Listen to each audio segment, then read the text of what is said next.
प्राप्त हुआ है।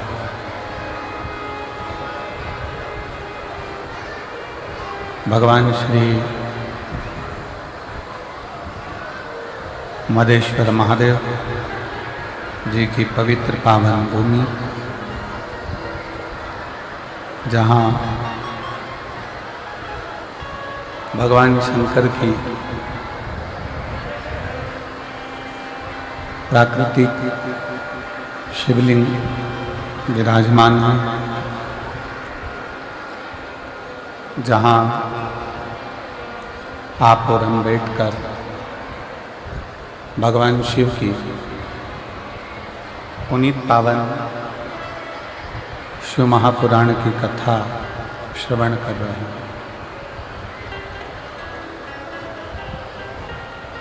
बड़े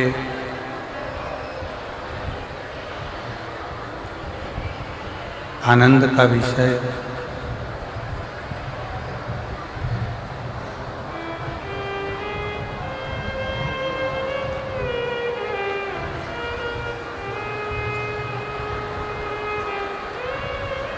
भगवान शिव की इस अनुपम आनंदमय भूमि जशपुर मायाली गांव छत्तीसगढ़ की पावन धरा, जहां पर दुनिया का विश्व का सबसे बड़ा प्राकृतिक शिवलिंग विराजमान है। ऐसी पवित्र भूमि पर आप और हमको शिव महापुराण की कथा श्रवण करने का सौभाग्य प्राप्त हुआ है। बड़े सौभाग्यशाली हैं आप और हम सभी, जो आज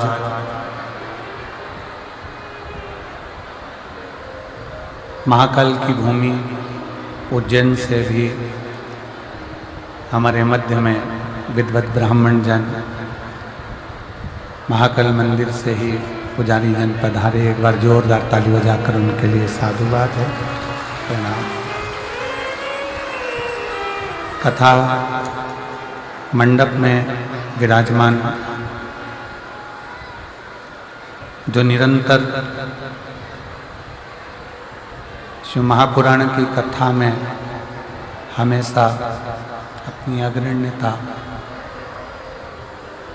रखने वाली एवं संपूर्ण क्षेत्र में महिलाओं को एक ऊर्जा प्रदान करने वाली छत्तीसगढ़ शासन के माननीय मुख्यमंत्री जी की धर्मपत्नी श्रीमती कौशल्या देवी सहाय जी, जो छत्तीसगढ़ की प्रत्येक नारियों को, महिलाओं को एक प्रेरणा के स्रोत हैं और महिलाओं को जागरूकता देना, महिलाओं के प्रति एक स्त्री का कर्तव्य क्या होना चाहिए, अपने परिवार को कैसे लेकर चलना चाहिए। एक बार श्रीमती कौशल्या देवी सहाय जी के लिए जोरदार ताली बजाकर साधुवाद, बहुत बहुत साधुता। कथा मंडप में ही विराजमान रायगढ़ के सांसद महोदय श्रीमान राधे श्याम जी राठिया जी, जो इस पवित्र कथा में पधार कर आपने इस पवित्र कथा का लाभ लिया और अपने क्षेत्र के बीच में इस आनंदमय मदेश्वर महादेव की कथा का एक उत्साह आपके हृदय में रहा। श्री तिमरेंदु कंवर जी, श्रीमती निवृत्ति कंवर जी, आरती पूजन जी, बड़े सरल सहज कंवर साहब, आपकी सहजता ही मूल है। और श्रीमती सामती पेकरा, धर्मपत्नी साल के साई जी, आरती पूजन जी, श्रीमती रेखा सिंह जी, धर्मपत्नी पुलिस अधीक्षक जशपुर। पंडित मदन व्यास जी, पूज्य पिताजी कलेक्टर महोदय। श्रीमती उषा व्यास जी, श्री लक्ष्मण प्रकाश तिवारी जी, श्रीमती आरची तिवारी जी, श्री जयतराम जी। ऐसे सभी यजमान परिवारों के लिए जोरदार ताली बजाकर उनका स्वागत, वंदन, अभिनंदन, जिन्होंने इस पवित्र कथा का लाभ लिया। और कथा के मुख्य आयोजक के रूप में सर्व हिंदू समाज द्वारा, सनातनियों द्वारा आयोजित मायाली जशपुर छत्तीसगढ़ के सभी रहवासी।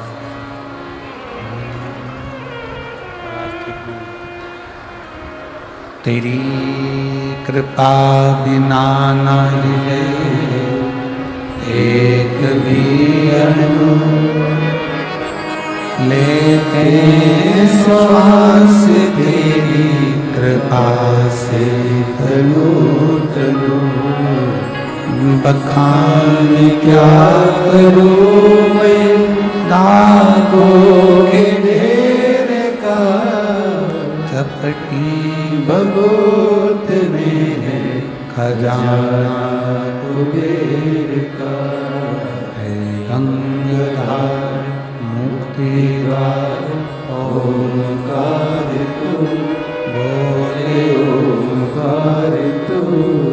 आयो शरण तिहारी शंभु तार तार तू। बखान क्या करूं मैं राखों के ढेर का, चपटी भगोत में है खजाना कुबेर का। गंगाधार मुक्तिद्वार ओंकार तू, भोले ओंकार तू। आयो शरण तिहारी शंभु तार तार। शिव कथा कह रहे हैं, भगवान शंकर का चरित्र कह रहा है, शिव महापुराण की चरित्र कह रहा है। यदि संसार सागर में हमारा जन्म हुआ है, मृत्यु लोक में अगर आप और हम पैदा हुए हैं, जन्म लिए हैं, तो हमारा जन्म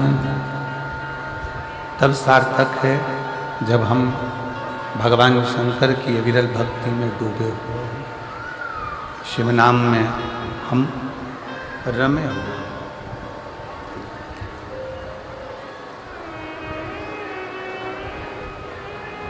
जन्म तो एक पशु पक्षी भी ले लेता है।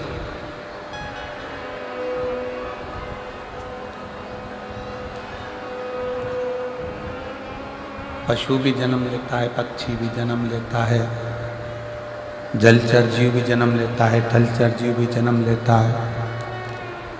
जन्म तो कीट पतंगे भी ले लेते हैं, जीव जंतु भी जन्म ले लेते हैं। आवाज नहीं जा रही है कहीं पर भी।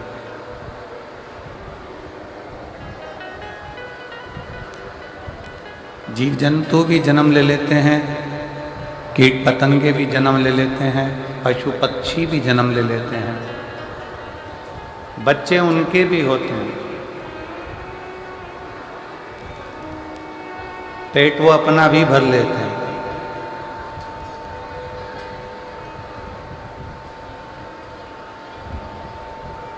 पर इस मनुष्य देह में सबसे बड़ा कार्य एक है कि भगवान शंकर की अविरल भक्ति कोई पशु पक्षी जीव जंतु अपने जन्म में प्राप्त नहीं कर पाता, जो यह मानव का शरीर पृथ्वी पर जन्म लेकर भगवान शंकर की अविरल भक्ति को प्राप्त कर लेता है। केवल एक मानव, केवल एक मनुष्य। आवाज क्लियर नहीं है बिल्कुल भी, शोर शोर सा आ रहा है पूरा।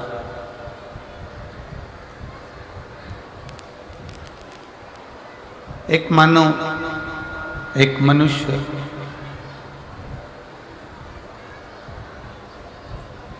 और बहुत सावधानी से इस बात का स्मरण करिएगा कि मानव शरीर भी मिल गया।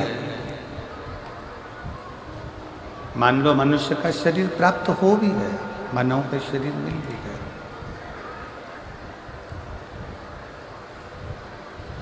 और उस शरीर को आपने पा भी लिया, और मानव शरीर पाने के बाद भी यदि आपका चित्त संसार में तो रमा, परिवार में भी रमा, कुटुंब में भी रमा, भगवान की भक्ति से दूर हो गया, तो फिर वो शरीर पाने का कोई मूलता नहीं।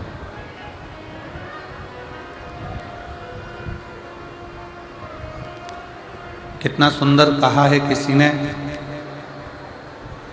कि सरकारी गोडाउन को, सरकारी वेयरहाउस को, प्राइवेट वेयरहाउस को, प्राइवेट गोडाउन को भरना सरल है।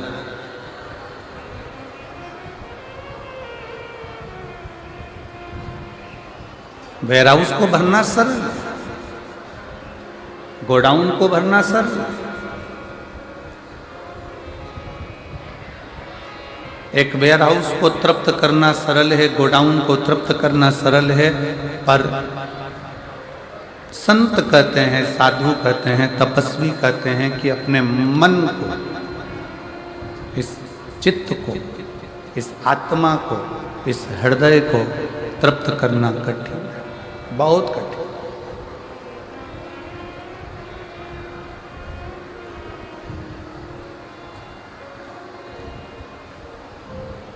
गोडाउन भर दिया, वेयरहाउस भर दिया, ये सरल है, पर मन को भरना, चित्त को भरना, इस हृदय को तृप्त करना बहुत कठिन।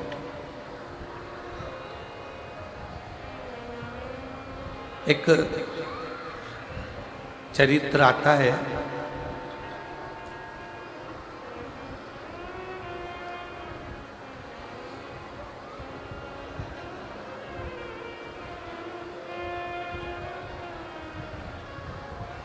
एक भिक्षुक एक पात्र लेकर, एक कटोरा लेकर एक राजा के दरवाजे पर चले जाते हैं। राजा के द्वार पर जाते हैं, राजा के दरवाजे पर जाते हैं, और भिक्षुक जब राजा के दरवाजे पर जाता है और राजा के द्वार पर जाकर वो भिक्षा मांगता है। राजा ने पूछा कि तुम्हें क्या चाहिए, इस पात्र में क्या दिया जाए, पात्र में क्या भर दिया जाए, इस पात्र में क्या प्रदान कर दिया जाए। तब वो भिक्षुक कहता है कि मुझे तुमसे कोई बहुत सारा धन नहीं चाहिए, मुझे तुमसे बहुत सारी संपदा नहीं चाहिए, मुझे तुमसे कुछ वैभव नहीं चाहिए, मुझे तुमसे कुछ भी ज़्यादा नहीं चाहिए, केवल ये जो मेरा छोटा सा पात्र है,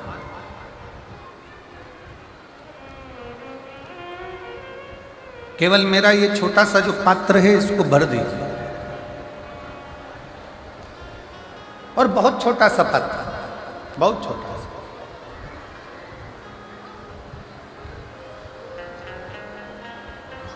राजा ने कहा भिक्षुक से कि विचार करिए कि आप किसके पास आकर खड़े हुए।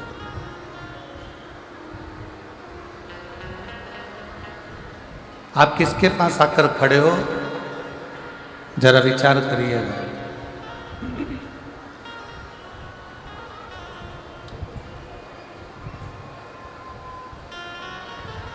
एक राजा के दरवाजे पर भिक्षा मांगने के लिए खड़े हो, एक राजा के दरवाजे पर भिक्षा के लिए आए हो।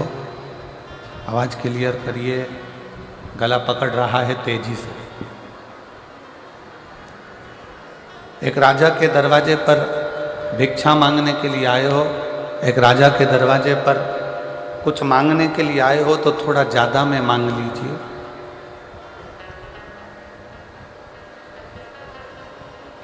क्या छोटा सा पात्र लेकर मेरे पास में खड़े हुए।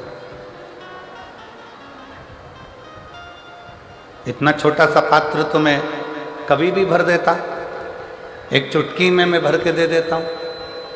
अगर मांगना ही है किसी राजा के दरवाजे पर, अगर भिक्षा मांगने के लिए आए ही हो, किसी के दरवाजे पर पहुँचे ही हो, किसी के दरवाजे पर यदि तुम आए हो, किसी के द्वार पर यदि तुम आए हो, तो कुछ अधिकता में तो मांगो।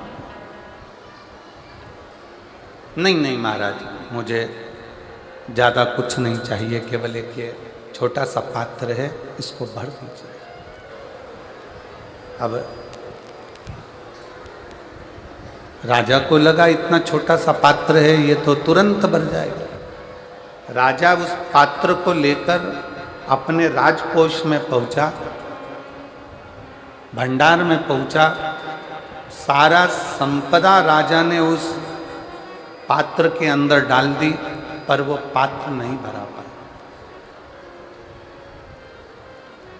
वो पात्र नहीं भरा। पूरी संपदा राजा ने उस पात्र में डाल दी, पूरी संपदा उस पात्र के अंदर डाल दी, पूरा की पूरा वैभव उस पात्र के अंदर डाल दिया, पूरी की पूरी संपदा उस पात्र के अंदर डाल दी, पूरी की पूरी संपदा। और जब पूरी की पूरी संपदा उस पात्र के अंदर डाल दी, पर वो पात्र नहीं भरा है। पात्र में डालने के बाद भी पात्र खाली की खाली रह गया, वो पात्र नहीं भरा पाया। तब राजा ने पूछ लिया, हाथ जोड़कर राजा ने पूछा, उस भिक्षुक से, उस फकीर से, उस भिक्षुक से कि ये पात्र में अपनी सारी संपदा डाल दी, सब कुछ ले जाकर डाल दिया है, इस पात्र के अंदर हमने सब कुछ डाल दिया, तो भी यह पात्र भराता क्यों नहीं? तब भिक्षुक ने, संत ने कहा कि यह पात्र कोई साधारण सा नहीं है, ये मनुष्य के सिर की खोपड़ी है, जिसमें कुछ भी भरते चले जाओ पर ये आखिरी में खाली की खाली ही रहती है। इस मन को और इस बुद्धि को भरने के लिए बहुत समय लगता है, बहुत समय। इस मन को और बुद्धि को भरने के लिए बहुत समय लग जाता है। इसको भरना कठिन है, बहुत कठिन। इसको भर पाना बहुत कठिन है, बहुत कठिन।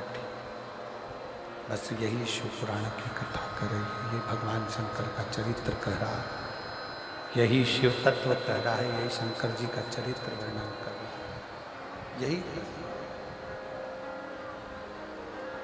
एक गोडाउन को भरना, एक वेयर हाउस को भरना सरल, बहुत सरल,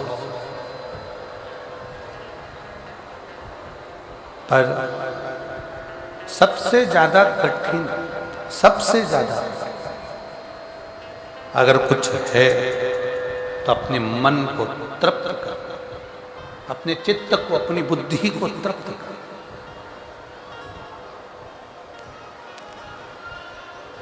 और दुनिया में वो तृप्ति प्राप्त नहीं हो सकती, दुनिया में वो तृप्ति कहीं प्राप्त नहीं हो सकती। वो तृप्ति दुनिया भर का वैभव, दुनिया भर का धन, दुनिया भर की सत्ता, दुनिया भर का सिंहासन, दुनिया भर की दौलत आपके पास यदि आ भी जाए तो भी आप तृप्त नहीं हो सकते। कब तक? जब तक वो शंकर करुणा न करे। और जिस दिन शिव की कृपा हो जाती है तो ये मन, बुद्धि, चित्त सब अपने आप तृप्त होते चले जाता है और उसमें तृप्ति का एक आनंद उत्पन्न होते चले जाता है। तृप्ति का एक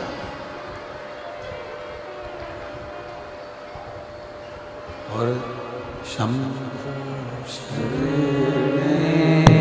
बड़ी मांगू घड़ी घड़ी दुख काटो दया करी दर्शन आपो शंभु शरण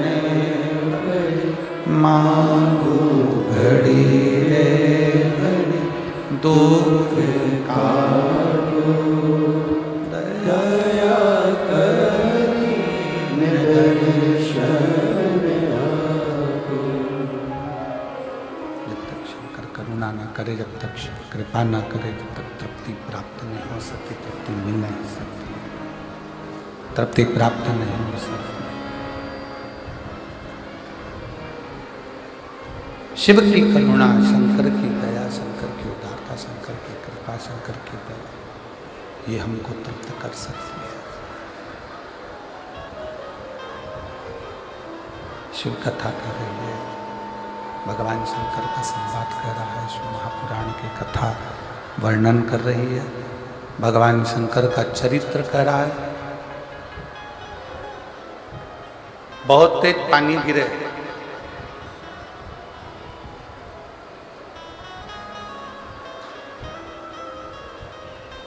और बहुत तेज बारिश में आप छाता लगाकर बाहर आकर खड़े हो जाओ तो क्या पानी गिरना बंद हो जाएगा?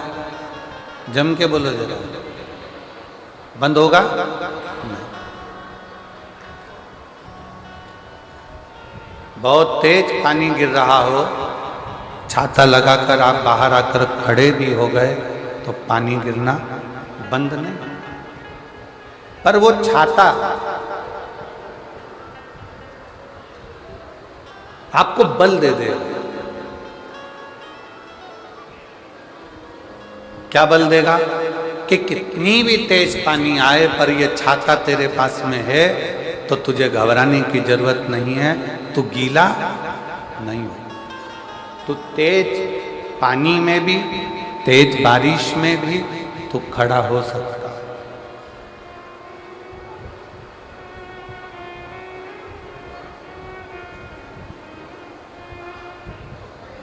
कितना भी तेज पानी गिर रहा है,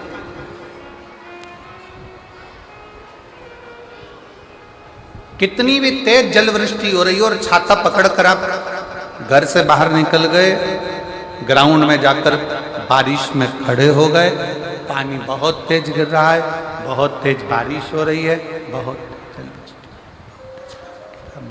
जलवृष्टि हो रही है, बहुत तेज पानी गिर रहा है, बहुत तेज जलवृष्टि हो रही है, और उस छाते को पकड़कर आप खड़े हैं तो वो आपको बल देगा। क्या बल दे रहा है? कि चिंता मत कर, तेरे हाथ में अगर छाता है तो पानी कितना भी गिरे मैं तुझे गीला नहीं होने दूंगा। उस छाते को पकड़कर तुम्हें बल की प्राप्ति होती है। पानी बंद नहीं हो रहा, जलवृष्टि छाता पकड़ने से बंद नहीं हुई है, जलवृष्टि बंद नहीं हुई, बरसात बंद नहीं हुई, वो पानी गिर रहा है, केवल आपने छाता पकड़ रखा है तो आपको बल मिल रहा है कि मैं गीला नहीं होऊंगा।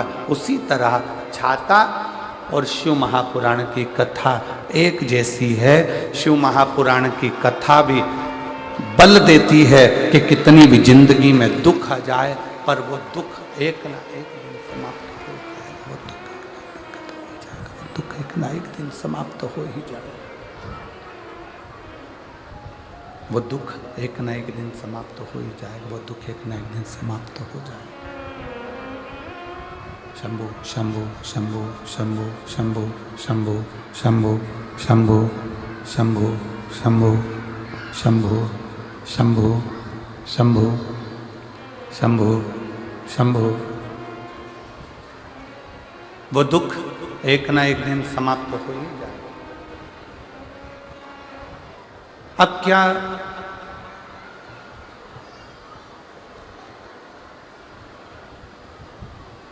कई लोग सोचें कि शिव महापुराण की कथा हम श्रवण करेंगे तो हमारी जिंदगी में दुख नहीं आएगा। बहुत सावधान होकर कथा का स्मरण करिएगा। अभी हम जब आ रहे थे तो हमने देखा कि बहुत दूर से लोग पैदल चल चल कर, बुजुर्ग माताएं, बुजुर्ग व्यक्ति, बच्चे चले आए पैदल पैदल पैदल पैदल। पार्किंग थोड़ी दूर हो गई।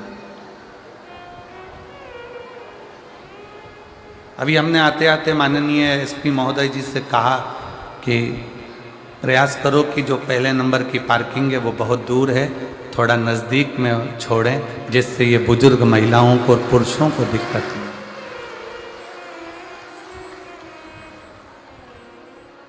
और उन्होंने तुरंत उसी समय पर वायरलेस पर सूचना भी शायद दी है कि जो पहले नंबर की पार्किंग बहुत दूर है तो उसको थोड़ा नज़दीक तक लेकर आए, जिससे लोगों को आने में दिक्कत ना। अभी हम देख रहे थे आते आते चले आ चले आ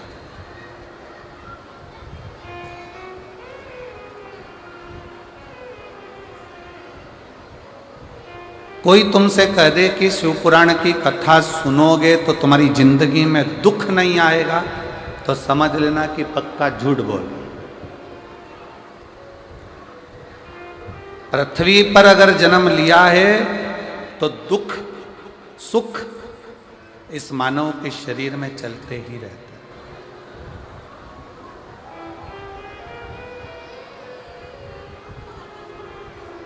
दुख सुख मानव की देह में चलते हैं।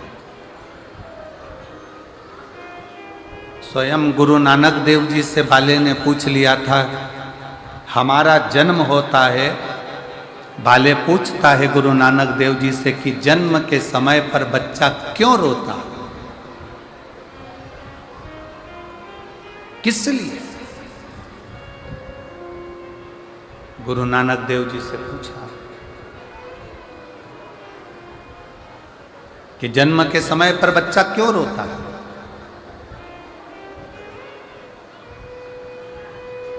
गुरु नानक देव जी ने कहा, बाले, वो परमात्मा से जब कोई जीव दूर होता है, मृत्यु लोक में जाता है, पृथ्वी पर जाता है, और परमात्मा से जब वो दूरी बनाता है तो उस जीव की आंखों में आंसू आते हैं कि हे परमात्मा, अब मैं संसार सागर में जा रहा हूँ, पर इतना निवेदन है कि संसार सागर से जब मैं वापिस छूटूं तो तेरे पास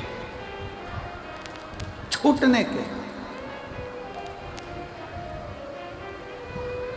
कोई तुमसे कह दे कि हमारी कथा में आकर बैठ जाओ, तुम्हारे को दुख नहीं आने दूंगा। कोई तुमसे कह दे कि मेरे पास आकर बैठ जाओ, मैं तुम्हें तकलीफ नहीं आने दूंगा। तुम मेरे पास आ जाओ, मैं तुम्हें दुखी नहीं होने दूंगा। समझ लेना पक्का झूठ बोल रहा है।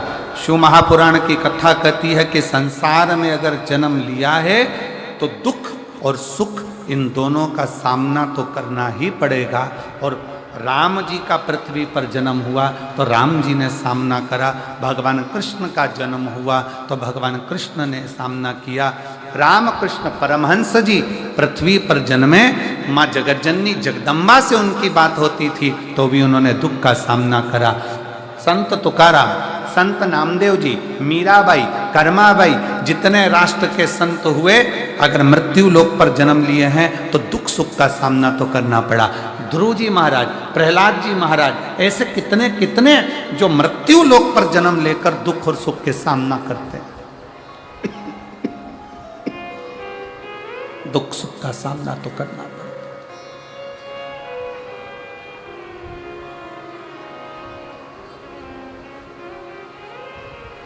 दुख आएगा। छाता बारिश को रोक नहीं सकता, बारिश आएगी, पर छाता व्यक्ति को बल देता है बारिश में खड़े होने का। दुख आएगा। मनुष्य देह मिली है, मानव का शरीर मिला है तो तकलीफ आएगी, पर ये शिव महापुराण की कथा आपको बल देती है उस दुख का सामना करने की, उस दुख को रोकने की, उस दुख में खड़े रहने की।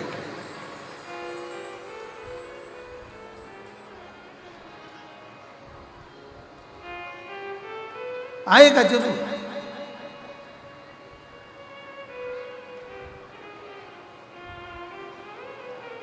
एक विश्वास,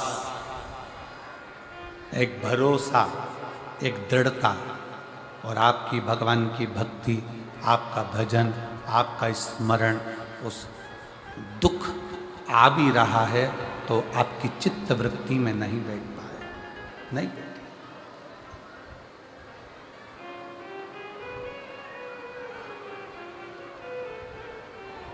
बस एक स्मरण रहे, किम्मत बुरे कर्म कर बंदे वरना पछताएगा।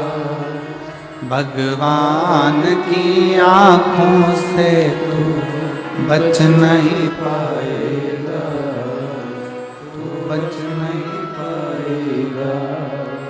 अरे ओ अज्ञानी मत करना दानी, अरे ओ अज्ञानी मत करना दानी।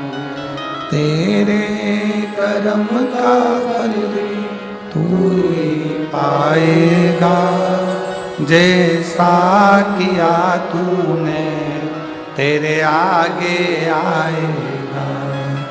मत बुरे कर्म कर बंदे वरना पछताएगा।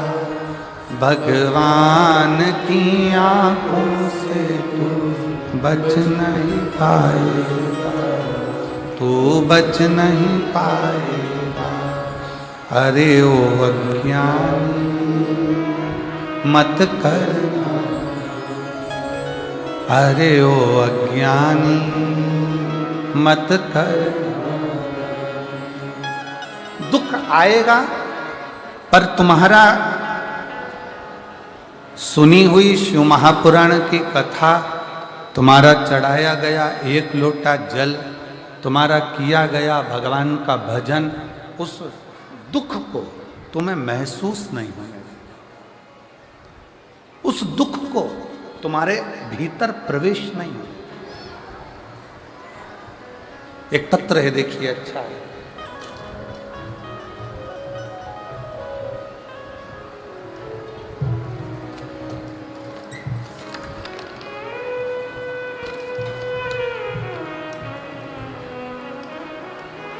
धर्म साहू नगर पंचायत कोतबा, तहसील पत्थल गांव, जिला जसपुर के रहने वाले हैं। कहीं बैठे हों तो हाथ हिला सकते हैं, अगर कहीं बैठे हों तो हाथ हिला सकते हैं। धर्म साहू नगर पंचायत कोतबा, तहसील पत्थल गांव, जिला जसपुर आए हैं। आ जाइए, आ जाओ, आ जाओ, एक बेलपत्र लेकर आ जाइए।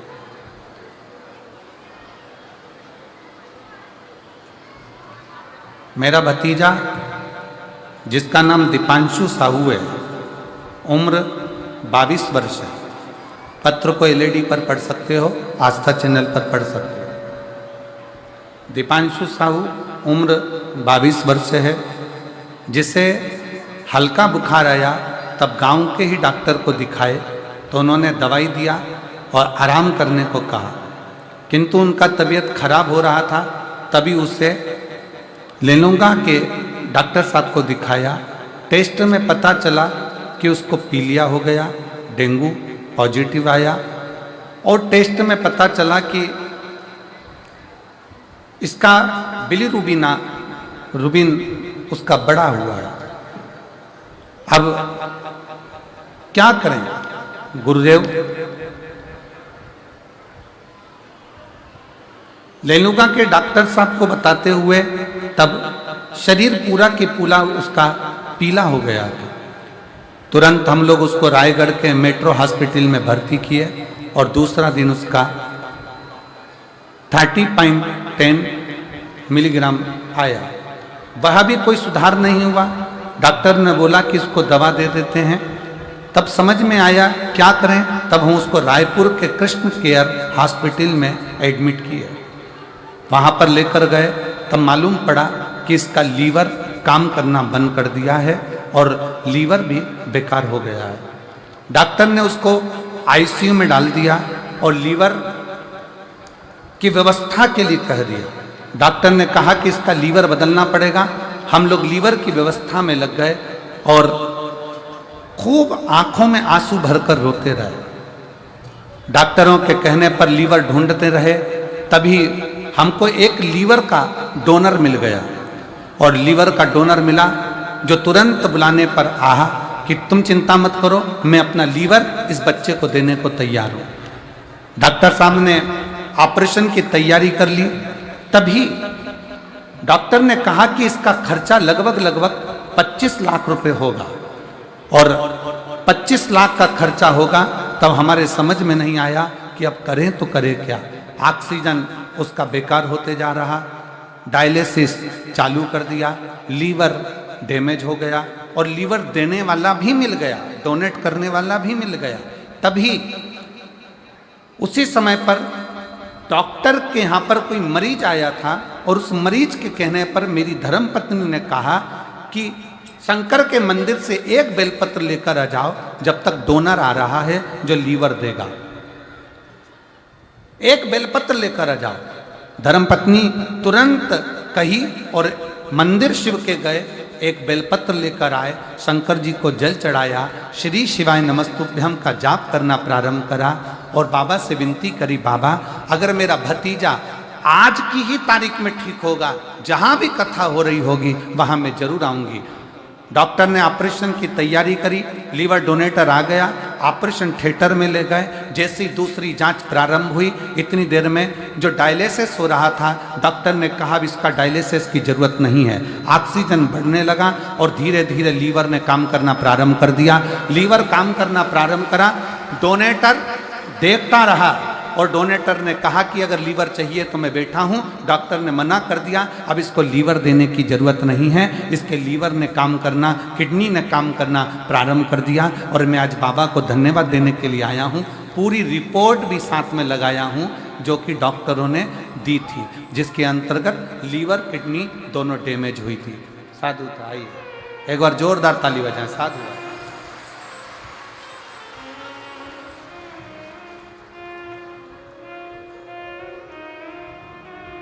पत्र बहुत बड़ा है, पर उन्होंने लिख दिया है, चैनल वाले वो भी बताओ, उन्होंने पत्र में लिखा है कि पत्र बहुत बड़ा है। पढ़िए आप लोग, एलईडी पर पढ़ो। गुरुदेव पत्र बड़ा है, लेकिन पढ़ लीजिएगा, साथ में हमने रिपोर्ट भी लगाई है। बहुत बड़ा पत्र, ठीक है। एक लाइन अच्छी लिखी है, आप और हम गुनगुना लेते हैं पहले। अब एलईडी पर पढ़िए, पहले तुम लोग गाना चालू करो उस लाइन को, दिख रही है? चलो। अब दया करो है,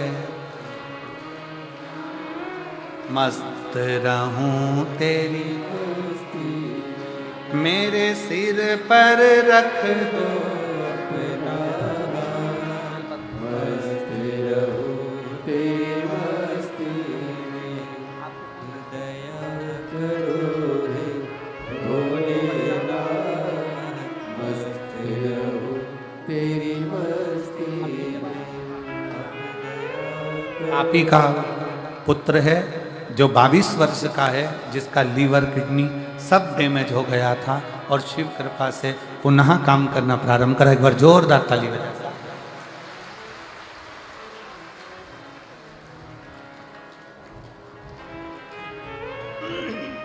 विश्वास, भरोसा, दृढ़ता। एक लाइन इस पत्र में और अच्छी लिखी है, देखिए।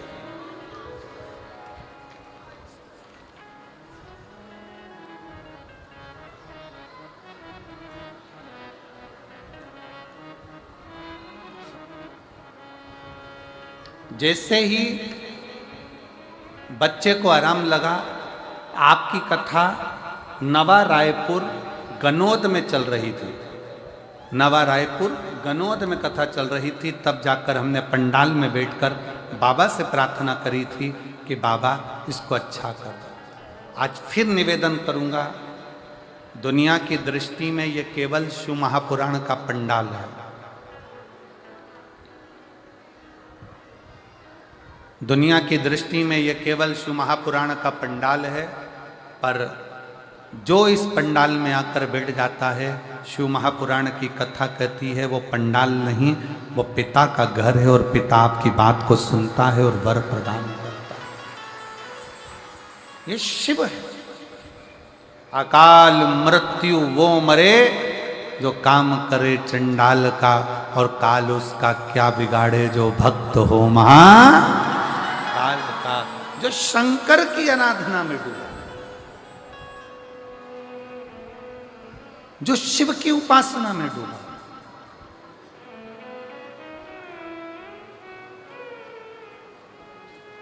ऐसा नहीं कि दुख नहीं आएगा, तकलीफ भी आएगी, दुख भी आएगा, कष्ट भी आएगा, बीमारी भी आएगी, सब आएगा। पर जिसने शिव महापुराण की कथा को श्रवण किया,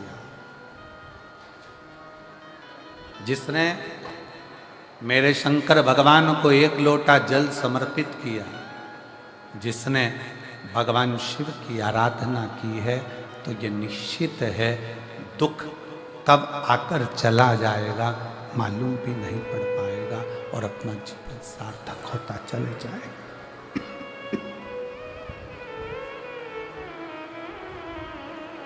कब आएगा, कब जाएगा, मालूम नहीं।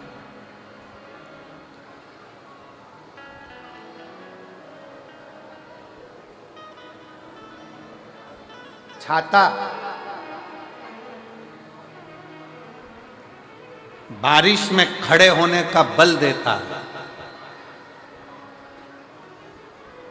शिव महापुराण की कथा दुख में, तकलीफ में खड़े होने का बल देती है। शिवपुराण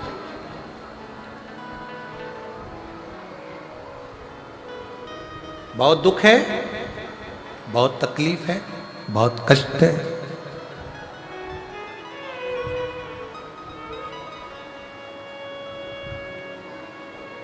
माना संसार सागर में सहजता में रहना सरल बात नहीं है।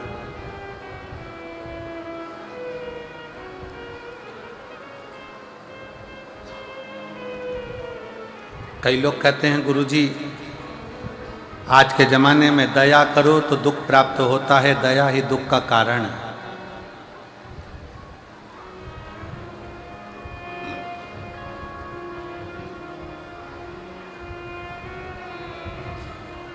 कई लोग कहते हैं गुरुदेव दया ही दुख का कारण है, ये दुनिया के लोगों ने एक कहावत बना दी। पर सत्यता यह है कि दया दुख का कारण नहीं है, दया सुख का कारण है। जिसने ये बनाया कि दया दुख का कारण है, ये वो नहीं जानता कि दया का मतलब क्या होता। कितनी कृपा करी होगी मेरे शंकर भगवान ने कि अमृत का कलश तो देवताओं को दे दिया और विष का कलश खुद ने रख लिया।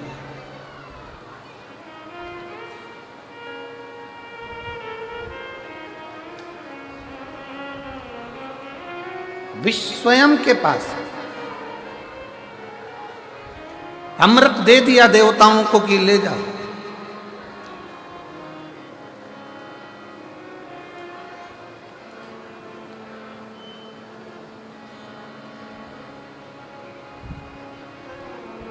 पार्वती जी ने कहा भी, माँ जगत जननी जगदम्बा माता पार्वती जी ने बोला भी कि ये आपके पास में विष का पात्र आया है, विष का कटोरा आया है, आपके पास में विष का कलश आया है और आप विष अपने पास में रहकर ये सारे देवताओं पर दया बरसा रहे हो, दया कर रहे हो और ये सारे देवताओं को आप दया कर कर अमृत दे दिए। ये विष पियोगे तो प्राण छूट जाएंगे।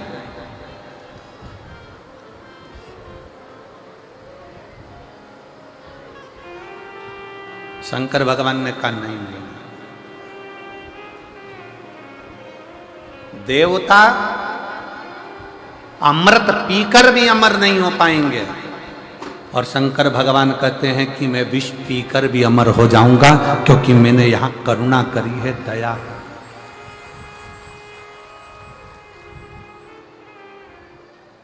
मैंने यहां करुणा करी है, दया करी है।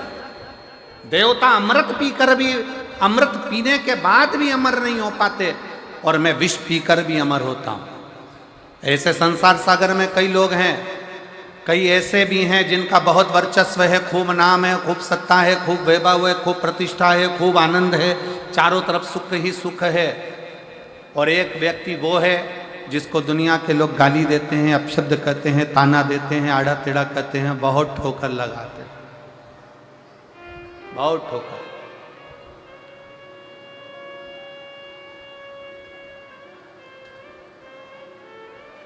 पर शिव कथा कहती है, भगवान शंकर का संवाद कहता है कि जिसको ज़्यादा गाली पड़ी हो, जिसको ज़्यादा ताने दिए गए हों, जिसको ज़्यादा अपशब्द कहा गया हो,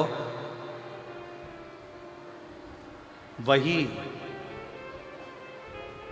दुनिया के दिल में राज करता है, वही दुनिया के दिल में राज करता है।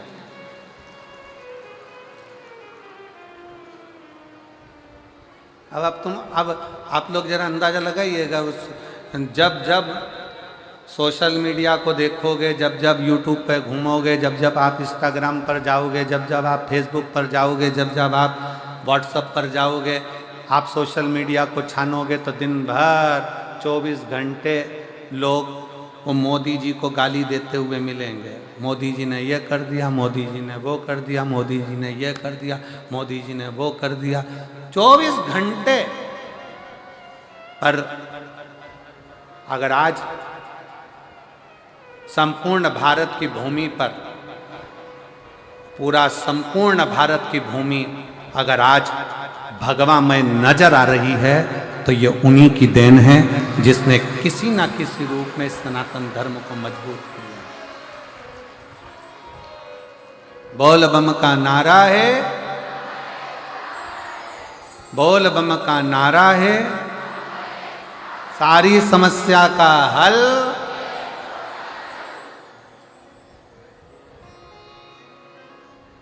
भले ताने दिए जाएं, भले अपशब्द किया जाए, भले आड़ा टेढ़ा बोला जाए, पर सनातन की मजबूती है।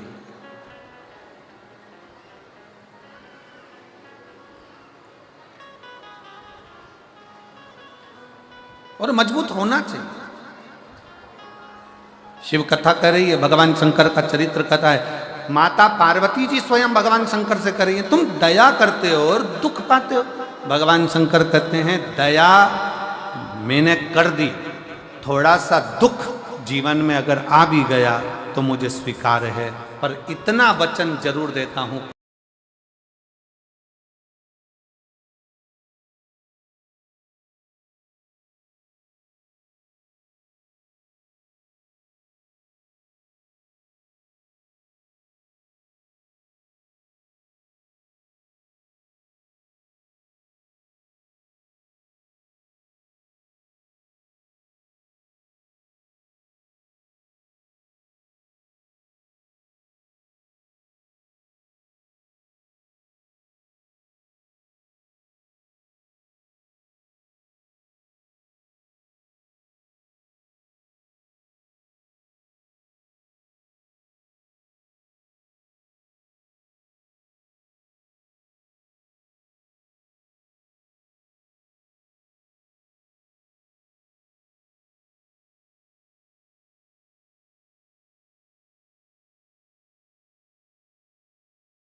भगवान ने मन में सोचा कि देवता सत्य कर रहे हैं कि देवताओं के हित के लिए, जनमानस के हित के लिए ये यज्ञ पूर्ण होना जरूरी है, तो शंकर भगवान उस समय पर दया करने के लिए चले तो ब्रह्मा जी भी हाथ जोड़कर खड़े हो गए कि महादेव आपकी धर्म पत्नी जलकर भस्म हो गई है, महादेव आपकी पत्नी यज्ञ कुंड में जलकर भस्म हो गई है और आप देवताओं के हित के लिए, जनमानस के हित के लिए फिर दक्ष प्रजापति का सिर जोड़ने जा रहे हैं। आप फिर दक्ष प्रजापति का शीश जोड़ने के लिए जा रहे हैं। शंकर भगवान कहते हैं कि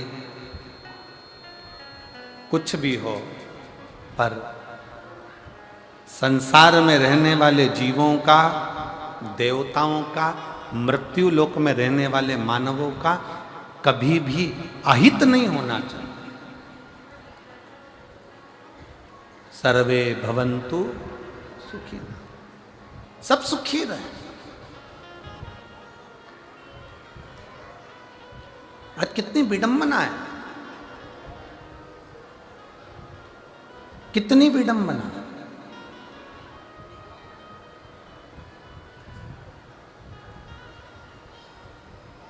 हमारा सनातन धर्म, हमारे सनातन धर्म के मंदिर, हमारे सनातन धर्म के देवालय, हमारे सनातन धर्म के शिवालय, हमारे सनातन धर्म के तीर्थ, हमारे सनातन धर्म के मंदिर, हमारे सनातन धर्म की पाठशाला, हमारे सनातन धर्म की गौशाला, हमारे सनातन धर्म की जहाँ जहाँ पर नींव रखी हुई है, वहाँ पर छोटे से छोटे बच्चे से लेकर बड़े से बड़े बुजुर्ग तक को जोड़ना सिखाती है कि बेटा इसको जोड़ना, किसी को तोड़ना नहीं, सबको लेकर चलो, सबको जोड़ कर चलो, सबको जोड़ कर चलो, सबको अपना बना कर चलो, सबको संजो कर चलो। और सनातन धर्म से जो भिन्न है, दूसरे धर्म के लोग जो सनातन धर्म से दूर हैं, वो सनातन धर्म से दूर होने के बाद ये विचार करते हैं कि इनको किस तरह से काटना है, किस तरह से इनको ले जाकर एक ओर पटक देना। सनातन जोड़ता है, शिव जोड़ने का काम करते हैं, भगवान शंकर जोड़ने का काम करते हैं। शिव जी ने करा क्या? शंकर भगवान से कहा कि तुम्हारी धर्म पत्नी जलकर राख हो गई, तुम्हारी धर्म पत्नी जल गई, सती स्वाहा हो गई, सती का शरीर जल गया, भस्म हो गई, और तुम दक्ष प्रजापति के सिर को लगाने की बात कर रहे हो।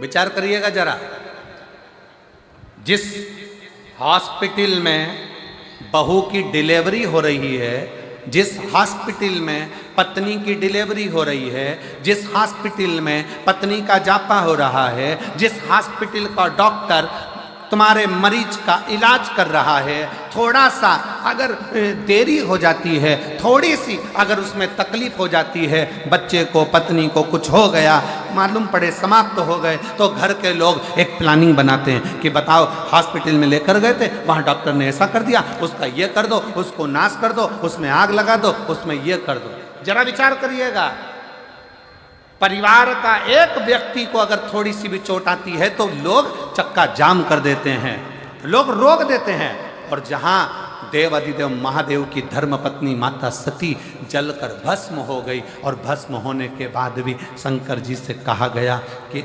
आप दक्ष प्रजापति का सिर जोड़ दो। शंकर भगवान सिर जोड़ने के लिए आतुर हो गए।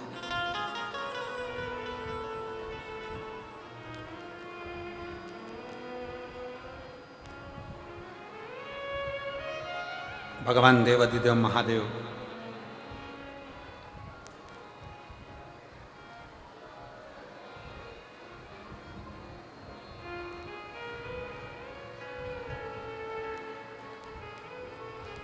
दो चीजें हैं,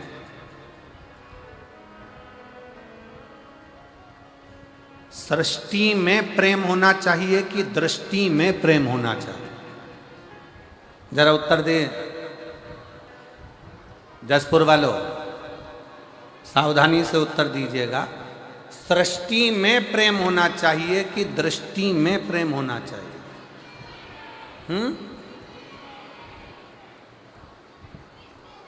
दृष्टि में। बहुत बहुत धन्यवाद, जोरदार ताली बजाओ, बहुत सुंदर उत्तर। सृष्टि में प्रेम और दृष्टि में प्रेम, दोनों में अंतर है। सृष्टि में प्रेम एक दिन समाप्त हो जाता है, पर यदि हमारी निगाहों में, हमारी दृष्टि में अगर प्रेम का पर्दा लग गया तो जो से नफरत है ना, वो भी प्रेममय नजर आता है। सृष्टि पूरी प्रेममय दिखती है, पूरी प्रेम, पूरी सृष्टि प्रेममय दिखती है।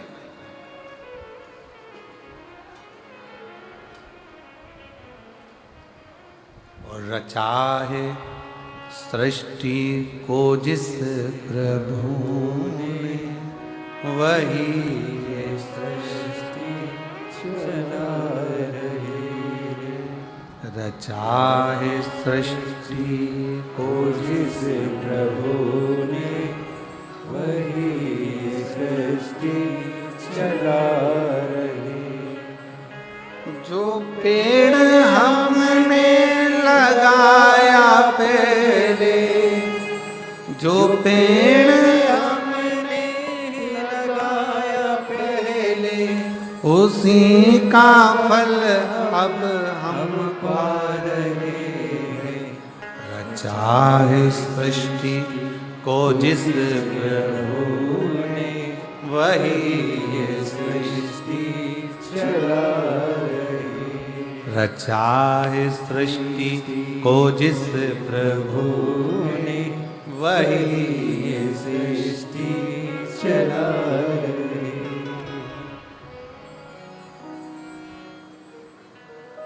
ये संपूर्ण सृष्टि, शंकर भगवान कहते हैं कि अपनी दृष्टि में प्रेम रखिए, सब पूरा संसार, पूरी सृष्टि आपको प्रेम में नजर आने लगे, पूरी सृष्टि।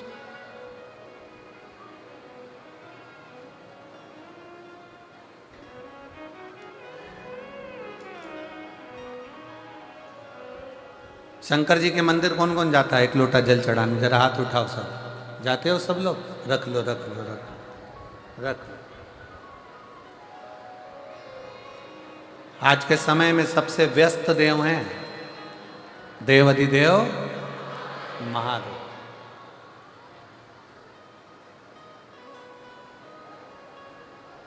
शंकर जी को आज के समय में 1 मिनट की भी फुर्सत नहीं है, 1 मिनट की भी।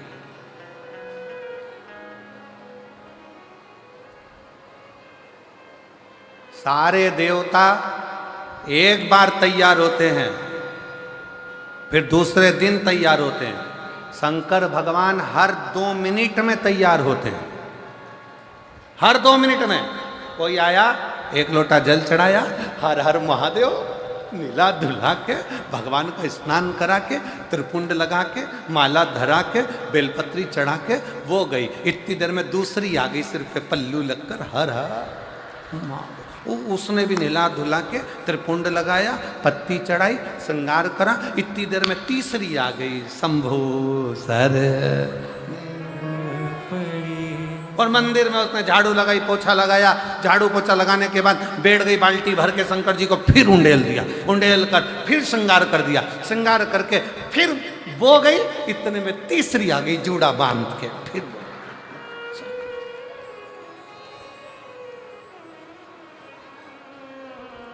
कई बार तो पार्वती जी भी शंकर जी से पूछ लेती है, प्रभु कैसा लग रहा है? शंकर भगवान बोले, बहुत जोरदार। पर आज आपका चेहरा उतरा है भोलेनाथ, बात क्या है?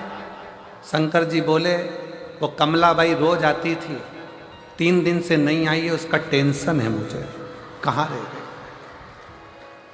जैसे तुमको मंदिर में जाने पर मंदिर पहुंचने की ललकता रहती है, उसी तरह मेरे देव अधिदेव महादेव जो जगत का बाप है, उसको आपसे मिलने की ललकता रहती है। आपसे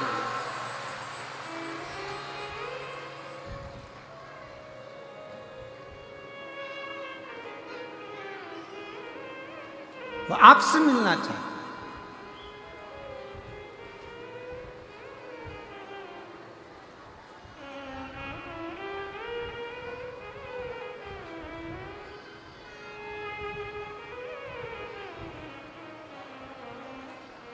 देव अधिदेव महादेव भगवान शंकर ओगरदानी त्रिकालदर्शी कैलाशी अविनाशी शिव।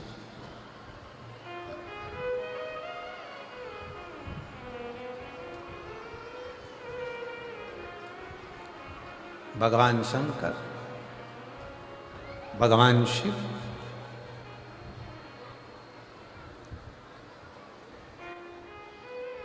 सती मां जलकर भस्म हो गई और ब्रह्मा जी हाथ जोड़कर कह रहे हैं कि आपकी धर्म पत्नी को दक्ष प्रजापति के शब्द के कारण आपकी पत्नी जलकर भस्म हुई है।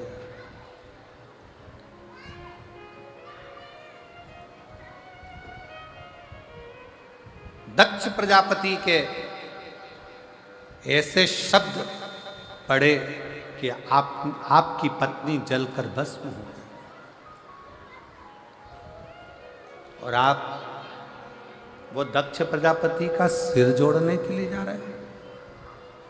आप दक्ष प्रजापति का शीश लगाने के लिए जा रहे हो। आप दक्ष प्रजापति का शीश जोड़ने जा रहे हो। शंकर भगवान बोले,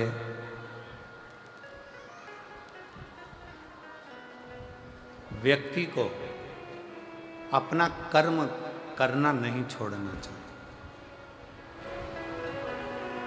एक निवेदन मेरी जीजियों से है, जितनी मेरी जीजियां शिव महापुराण की कथा इस जसपुर मायाली गांव मदेश्वर बाबा के चरणों में बैठकर सुन रही हैं और जितनी मेरी जीजियां टीवी पर, मोबाइल पर, व्हाट्सएप पर, गूगल पर, फेसबुक पर, यूट्यूब पर कथा सुन रहे हैं, उनसे भी कहें, सास अगर गाली देती है तो क्या तुम दवाई देना बंद कर दोगे क्या? जम के बोलो जरा। उसको तकलीफ हो रही है, सिर में दर्द हो रहा है, पाँव में तकलीफ हो रही है, तो तुम तो दवाई तो दोगी ना। बोलो तो जम के दो। सास का काम है गाली देना, उसको देन दो। सास का काम है अपशब्द कहना, उसको कहन दो। सास का काम है ताने देना, उसको देन दो। शायद कई माताएं कहती हैं मेरी ननद ने मेरे साथ ऐसा किया, मेरी ननद ने मुझे ताना दे दिया, मेरी ननद ने ऐसा कह दिया, मेरी ननद ने वैसा कह दिया, मेरे नंदोई ने ऐसा कह दिया। शायद आप नहीं जानते हो, आप सबकी ननद तो फिर भी ठीक होगी। पार्वती जी की जो ननंद थी ना, पार्वती जी की जो ननंद थी वो इतनी प्रबल थी, इतनी प्रबल कि पार्वती मैया भोजन बनाकर गणेश जी के लिए रखकर जाती थी, मोदक बनाकर कार्तिकेय के लिए रखकर जाती थी और पार्वती जी की ननंद छिप्रिया वो उस मोदक को उठाकर पूरा की पूरा नंदी को खिला देती थी। आपकी ननंद तो फिर भी अच्छी है, कम से कम तुम्हारी बनाई गई रोटी को उठाकर कहीं नंदी को, बेल को या गाय को या अन्य इधर उधर कुत्ता उत्ता को तो नहीं दे रही। पार्वती जी की ननन मां पार्वती जी शंकर जी की पूजन के लिए लोटा भरकर जल रखती थी और लोटा भरकर जल रखकर पार्वती जी थाली सजाकर शंकर भगवान की पूजन करने के लिए, जहां शिव नेत्र बंद कर साधना में लीन रहते थे, पार्वती जी उस थाली को लेकर जाने वाली रहती थी। और उतनी देर में भगवान शंकर की बहन पार्वती जी की ननंद छिप्रिया आई और छिप्रिया ने थाली उठाई और लोटा उठाया भरा हुआ, और लोटा उठाकर स्वयं जल का पान कर लेती। लोटा जब खाली दिखता तो पार्वती जी को लगा कि मेरी ननंद ने खाली करा, पर मुख से शब्द नहीं कहती, शब्द नहीं कहती। एक दिन छिप्रिया इतना इतना करी, एक दिन पूछा गया माता पार्वती जी से कि तुम्हारी ननंद इतना इतना उपद्रव मचाती है, तुम्हारी ननंद तुमको ताना देती है, तुम्हारी ननंद तुमको आड़ा टेढ़ा करती है, पर पार्वती जी तुम्हारे मुख से शब्द नहीं निकलता। आज के जमाने की अगर भाभी होती ना जसपुर की, जसपुर की अगर भाभी होती तो ननंद को रायपुर छोड़ी आती।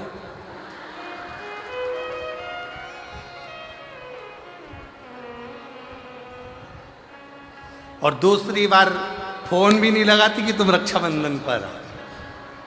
अगर ऐसी ननंद होती तो वो सीधे ले जाकर पहले रायपुर छोड़ती कि चलो यहां से। पार्वती जी से पूछा, तुम्हारी ननंद इतनी तीव्र, तुम्हारी ननंद ऐसा कार्य करती है और तुम ननंद से इतना प्रेम क्यों रखती हो? माता पार्वती जी ने कहा, मुझे याद है, मुझे याद है जब दूषण नाम का राक्षस उपद्रव मचाया, ब्राह्मण के बच्चों का रक्त निचोड़कर दूषण नाम के राक्षस ने पीना प्रारंभ करा। और दूषण नाम का राक्षस जब रक्त को पीना प्रारंभ करा, तब सारे ब्राह्मणों ने और देवताओं ने शंकर की आराधना करी, भोले बाबा इस दूषण को मार दो, इस दूषण नाम के राक्षस का, असुर का संहार कर दो। तब शिव जी ने कहा कि मैं दूषण को मार तो दूंगा, मना नहीं है, पर दूषण को एक वर है, दूषण का संहार मैं त्रिशूल उठाकर कर दूंगा, दूषण को मैं मार दूंगा। और दूषण को एक वर है। क्या वर है दूषण को? कि दूषण को यह वर है कि दूषण का रक्त जहां पर गिरेगा उससे दूसरा दूषण उत्पन्न हो जाएगा। ऐसे 84 बार दूषण जन्म ले सकता, 84 बार दूषण जन्म ले सकता। तो बाबा भोलेनाथ, क्या आप उस दूषण को नहीं मार सकते? शंकर जी कहते हैं, मैं दूषण को मार दूंगा, पर निवेदन है कि सारे देवता मिलकर और सारे ब्राह्मण मिलकर मेरी बहन के पास जाएं, क्षिप्रिया के पास जाएं और क्षिप्रिया से जाकर कहें कि क्षिप्रिया तुम एक काम करना, जैसे ही दूषण का रक्त गिरेगा ना, तुम पानी का रूप ले लेना, जल का रूप ले लेना, और दूषण का जैसे ही रक्त गिरे उस पर पानी फेर देना, तो दूषण का दूसरा दूषण पैदा ही नहीं होगा और दूषण मर जाएगा। क्षिप्रिया ने कह दिया, ठीक है, कह दो शंकर जी से, भोले बाबा से कह दो दूषण नाम के राक्षस का संहार करें। शंकर भगवान दूषण नाम के राक्षस का संहार करने के लिए जैसे ही गए, शंकर जी ने दूषण नाम के राक्षस का संहार कर दिया। जैसे ही संहार करा, क्षिप्रिया को आने में देरी हो गई, क्षिप्रिया नहीं पहुंच पाई। क्षिप्रिया नहीं पहुंची तो दूषण ने 84 रूप रख लिए। अब जैसे ही दूषण ने 84 रूप रखे, 84 रूप धारण कर लिए दूषण ने, क्षिप्रिया जैसी आकर खड़ी हुई तो सारे ब्राह्मणों ने, संतों ने, भगवानों ने, सबने कह दिया, माँ आपको आने में देरी हो गई। इतने में तो दूषण ने 84 रूप रख लिए। अब क्या होगा? शंकर भगवान तो अपना रूप नहीं रख सकते, क्योंकि वो ओघड़दानी है, वो शंभु है, वो रूप कभी नहीं रख सकते। राम जी अगर पृथ्वी पर जन्म लेके अपना नारायण रूप रख सकते हैं, भगवान नारायण अपने अनेक रूप रख सकते हैं, ब्रह्मा जी अपने अनेक रूप रख सकते हैं, इंद्र अपना रूप बना सकता है, देवता देवी अपना रूप बना सकती है, पर शंकर कभी भी रूप नहीं रखते हैं। शंकर तो अड़भंगा है, एक रूप ही काफी है सारे जगत के कल्याण के लिए, इसलिए शिव को रूप रखने की जरूरत नहीं पड़ती। भगवान शंकर को रूप रखने की जरूरत नहीं पड़ेगी। अब क्या होगा? इतने में क्षिप्रिया ने कहा, चिंता मत करो, अगर दूषण नाम का असुर 84 रूप ले सकता है तो मैं भी शंकर की बहन हूं, शिव की बहन। इतना बल मुझ में है कि मैं शंकर के 84 रूप विभाजित कर सकती हूं, पर शिव तो रूप रख नहीं सकते। क्षिप्रिया कहती है, मैं रखूंगी शंकर के 84 रूपों को, मैं शंकर भगवान के 84 रूप धारण करवाऊंगी।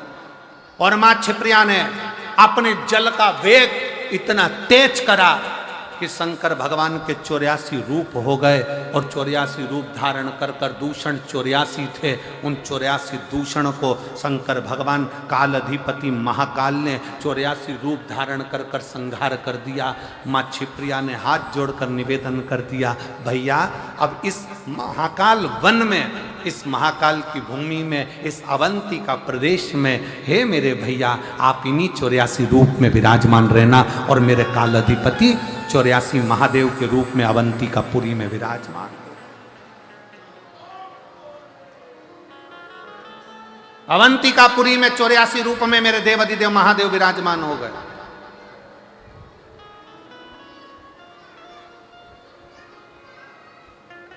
आप में से कितने लोग हैं जिन्होंने 84 महादेव करे हों उज्जैन जाकर? आपने करे हैं? वाह, आपने भी करे, धन्यवाद, बहुत बहुत साधुवाद, करना चाहिए।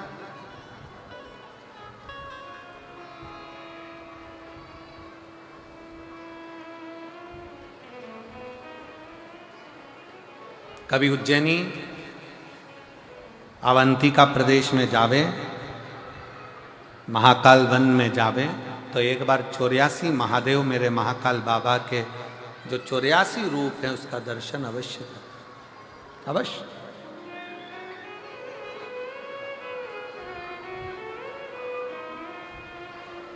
जरूर करें।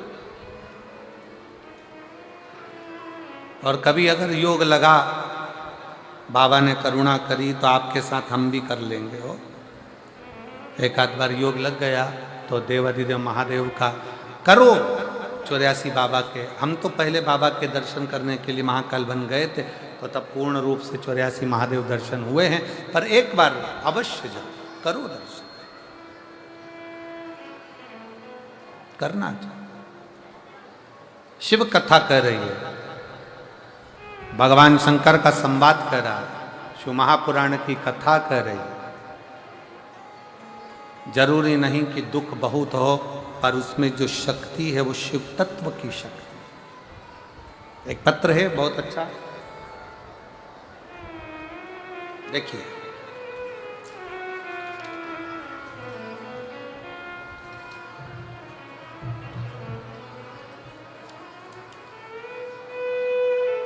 मेरा नाम भरत डहरिया है, पिता का नाम श्री सुरेश डहरिया है, माता का नाम श्रीमती बतेशी बाई डहरिया है, ग्राम करहिया, पोस्ट हरई, तहसील हरई, जिला छिंदवाड़ा, मध्य प्रदेश के निवासी हैं।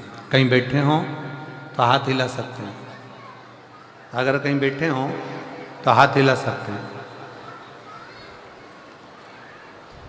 सुरेश डहरिया, माताजी का नाम श्रीमती बतेशी बाई डहरिया, बालक का नाम है भरत डहरिया। कहीं बैठे हों तो हाथ हिला सकते हैं, कहीं बैठे हों तो हाथ हिला सकते हैं और एक बेलपत्र लेने के लिए आ सकते हैं। गुरुजी, मेरी माता टीवी पर हमेशा आपके भजन और कथा को सुनती हैं। मेरी बड़ी बहन श्रीमती पवन बाई डहरिया आपकी और शिवजी की बहुत बड़ी बाबा की भक्त हैं। सुबह शिवजी के मंदिर जाकर जलाभिषेक करना, बेलपत्री चढ़ाना। गुरुजी, मैंने 17 जनवरी 2024 से सरकारी नौकरी की तैयारी करना शुरू किया और लक्ष्य को पाने के लिए दिन रात पढ़ाई करता, पर सरकारी नौकरी तो नहीं लगी, प्राइवेट नौकरी के लिए आ गया। मेरी जून के महीने में 2024 में प्राइवेट नौकरी लग गई, पर मेरा मन केवल सरकारी नौकरी के लिए था। तब मेरी माँ ने, मेरी बहन ने मुझसे कहा कि तू कथा सुनना प्रारंभ कर, अपनी मेहनत को 4 गुना कर, पढ़ाई रात दिन कर। वो सीहोर वाला महाराज कहता है कि अपनी मेहनत जब 4 गुना करोगे, परिश्रम जब 4 गुना करोगे और एक बेलपत्री पर शहद लगाकर शंकर को समर्पित कर कर जाओगे तो फल जरूर मिलेगा। गुरुदेव, मेरी 29 सितंबर को प्राइवेट नौकरी करते करते 29 सितंबर 2024 को मैंने बैंक की परीक्षा दी और वही बेलपत्र वाला प्रयोग किया। बेलपत्री पर शहद लगाकर शिवलिंग पर जल अभिषेक करके मैं गया। मैंने दीदी के कहे अनुसार मंदिर में जाकर सच्चे मन से बेलपत्ती वाला, शहद वाला, शिवलिंग पर जलाभिषेक वाला किया और शिवजी से प्रार्थना की कि बाबा कुछ भी हो, मेरा बैंक का परीक्षा निकल जाए। आप कहते हो कि 4 गुनी मेहनत करो, मैंने 4 गुनी मेहनत करी गुरुदेव, और बाबा की कृपा से आज मैं बाबा को धन्यवाद देने के लिए आया हूं कि छत्तीसगढ़ राज्य के ग्रामीण बैंक कुनकुरी में मेरा सेकंड वर्ग की परीक्षा के अनुसार मेरा सिलेक्शन हो गया और मैं कुनकुरी में आज जॉब कर रहा हूं। मैं शिव की कृपा से। कहीं बैठे हो तो एक बेलपत्र लेने के लिए आ सकते हैं। अधिकारी वर्ग 2 में परीक्षा दी और सफलता पाई और छत्तीसगढ़ राज्य के ग्रामीण बैंक कुनकुरी में मेरा सिलेक्शन हो गया। मैं शिव को प्रणाम करने के लिए आया। आपका विश्वास, आपका भरोसा, आपकी दृढ़ता, ये सबसे बहुत जरूरी। और महाराज, तेरा ही दिया मैंने खाया पिया है, तेरा शुक्रिया है, तेरा शुक्रिया। भी उस पंडाल को खाली कर कर, जो बाजू वाला पंडाल है या इधर बाजू वाला पंडाल है, जहाँ जहाँ जगह मिले आप उसमें आकर बैठना प्रारंभ करें या उसमें खड़े रहें, मना नहीं। मेरा प्रशासन से भी निवेदन रहेगा कि पीछे का जो पंडाल है, आखिरी वाला पाइप पंडाल, उसको खाली कराकर और साइड वाले पंडालों में भक्तों को बिठाने का प्रयास करें। श्री शिवाय नमस्ते। सब लोग साथ में बोलेंगे और बड़े भावों के साथ, आनंद के साथ बाबा से प्रार्थना करें।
भगवान देवाधिदेव महादेव, भगवान शिव, ओगड़दानी, त्रिकालदर्शी, कैलाशी, अविनाशी शंकर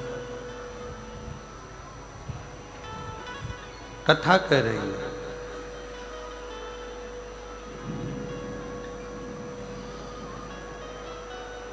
ब्रह्मा जी ने भगवान शिव जी से कहा,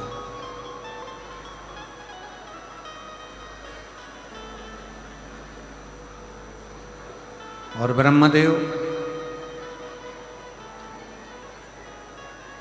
भगवान शंकर से कहते हैं, प्रभु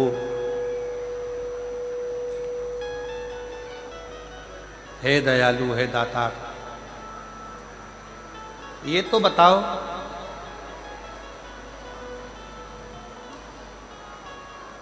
ओगड़धानी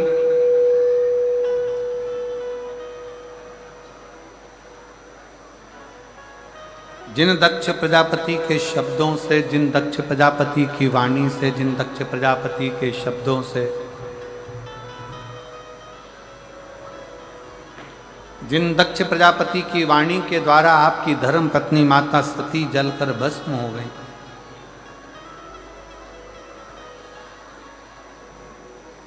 और उन्हीं दक्ष प्रजापति का सिर आप वापिस जोड़ने के लिए जा रहे हैं, पुनः जोड़ने के लिए। ये दया क्यों, ये कृपा क्यों? और महाराज कि दया की ना होती जो आदर तुम्हारी, तो सुनी रहती अदालत तुम्हारी। गरीबों के दिल में जगा तुम न पाते, तो किस दिल में होती इबादत तुम्हारी। ऐसा क्यों, किस लिए?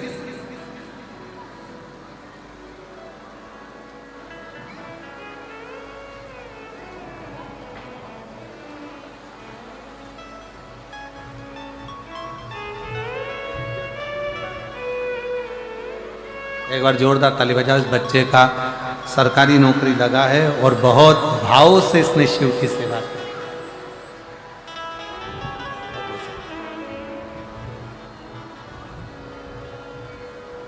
अगर विश्वास है तो वो भरोसा बाबा निभाता था। आप इतनी दया कैसे कर लेते? आप इतनी करुणा कैसे कर लेते?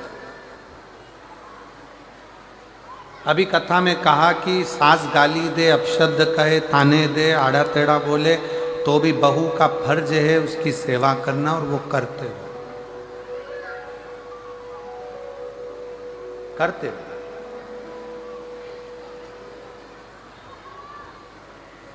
एक बात बताएं आपको,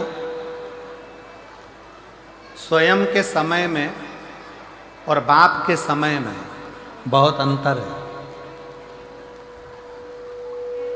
थोड़ा सावधानी से सुनिएगा।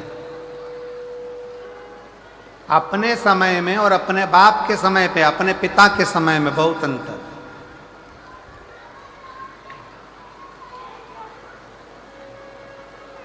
बाप के समय में, पिता के समय में बच्चों को, बेटों को गरम रोटी मिलती है, गरम कपड़ा मिलता है, नरम नरम कपड़ा मिलता है, और जो जो तुम्हारी इच्छा होती है, बाप की जेब में कुछ होए ना होए, पर बाप अपनी औलाद की इच्छा पूरी करता ही है।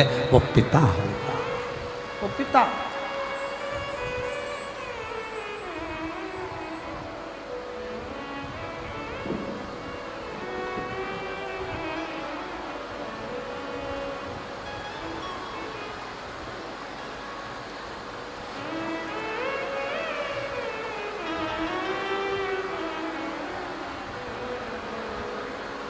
वो पिता है।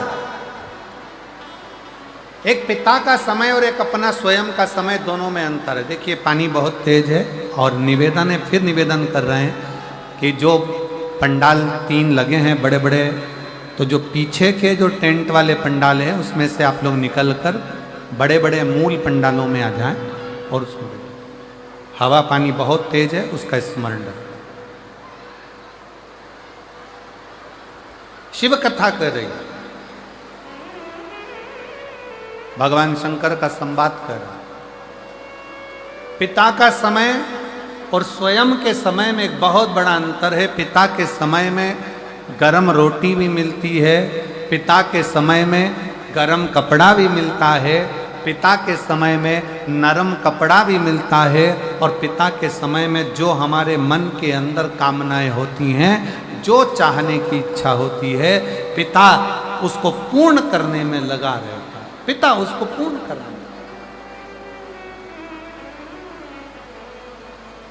और जो स्वयं का समय होता है ना, खुद का समय, जब स्वयं का समय चालू होता है तो रोटी गरम नहीं मिलती है। व्यक्ति काम में इतना व्यस्त रहता है, अपनी नौकरी में, अपनी सर्विस में, अपनी दुकान में, अपने कार्यों में इतना व्यस्त रहता है कि वो रोटी भी गरम नहीं खा पाता। पिता के समय में, माँ के समय में, जब तक बच्चा छोटा है, जब तक बच्चा पढ़ रहा होता है, तब तक माँ बाप उसको गरम रोटी खिलाकर भेजते हैं। बेटा एग्जाम है ना, ले ये खा कर जा, कोई बात नहीं, 5 मिनट लेट होगा ना, रुक जा बियाल, तू ये खा फिर जा, रुक जा, काम पे जा रहा है ना, ये काम कर ले। पिता के समय में और अपने समय में बहुत बड़ा अंतर होता है। पिता के समय गरम रोटी मिलती है, गरम कपड़ा मिलता है, नरम कपड़ा मिलता है, और अपने मन की कामनाएं भी पूर्ण होती है। और जब अपना खुद का समय आता है तो रोटी भी ठंडी मिलती है, और कपड़ा जो अलमारी में रखा होता है, नया है कि पुराना, वो पहनकर अपन अपने काम में लगे रहते हैं। इसलिए शिव महापुराण की कथा कहती है कि अपने पिता भगवान देव अधिदेव महादेव से जाकर रोज मिलते रहो, तो मेरा देव अधिदेव महादेव, मेरा शंकर आपका पिता है, तो वो नित्य प्रति गरम रोटी भी देगा, गरम कपड़ा भी देगा, और नरम कपड़ा भी देगा, और हमारी इच्छाओं को भी पूर्ण करेगा। वो शिव शिव है।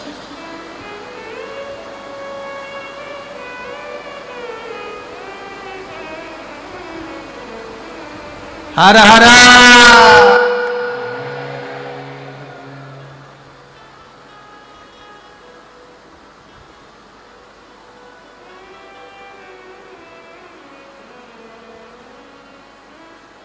अब देखो धूप भी आ रही है, हवा भी अच्छी जोरदार चल रही है, और पानी भी ऐसा गिर रहा है कि पूरे सावन भादो आज ही लगा दिया। सारे मौसम का सुख बाबा ने यही दिखा दिया है तुमको, सारे मौसम का। बोल बम का नारा है, दोनों हाथ उठाकर एक बार प्रेम से हार हार हार हार हार हार। भगवान शिव गढ़दानी की कथा कर रही है, शिव तत्व कर रही है, पिता स्वयं स्वयं।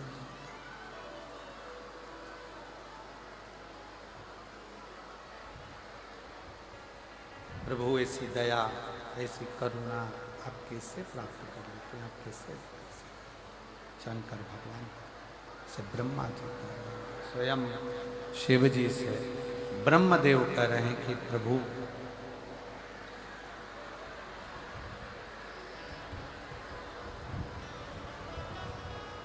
आप इतनी दया,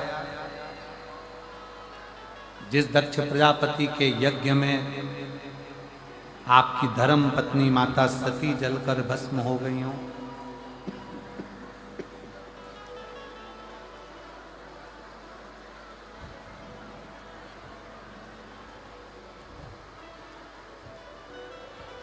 और उन दक्ष प्रजापति का सिर वापिस जोड़ देना, ये दया, ये करुणा, ये कृपा कैसे? शिव कहते हैं, शंकर कह रहे हैं कि दुनिया की निगाह में ये लगता है कि शंकर भगवान दक्ष प्रजापति के दामाद हैं,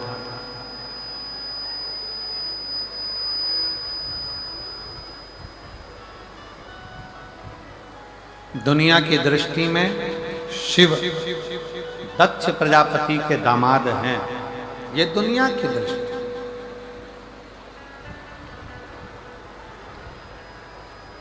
पर भगवान शंकर कहते हैं कि ये दक्ष प्रजापति भले मेरे ससुर रिश्ते में लगते हों, पर शिव जी कहते हैं कि संसार सागर में जितने जन्म लेते हैं,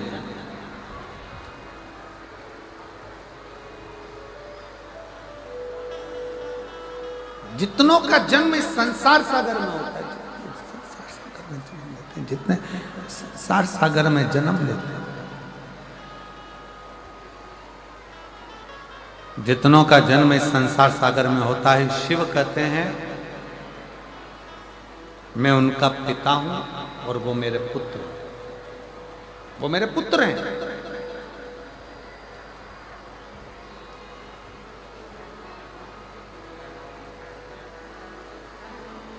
एक बहुत बड़ा पद मिल जाता है तो हो सकता है कि लोग अपने पिता को भूल जाएं। एक बहुत बड़ा सिंहासन मिल जाए तो हो सकता है कि लोग अपने बुजुर्गों को भूल जाएं। बहुत बड़ी प्रतिष्ठा मिल गई, पद मिल गया, धन मिल गया, सत्ता मिल गई तो हो सकता है लोग अपने माता पिता को भूल जाएं। पर शिव महापुराण की कथा कहती है कि बच्चे भले अपने माता पिता को भूल जाएं, पर माता पिता अपनी औलाद को कभी नहीं भूलते, वो अपनी औलाद के लिए हमेशा तत्पर खड़े रहते हैं, हमेशा। एक चरित्र आता है कि एक बेटा अपने पापा से कहता है, पिताजी से कहता है,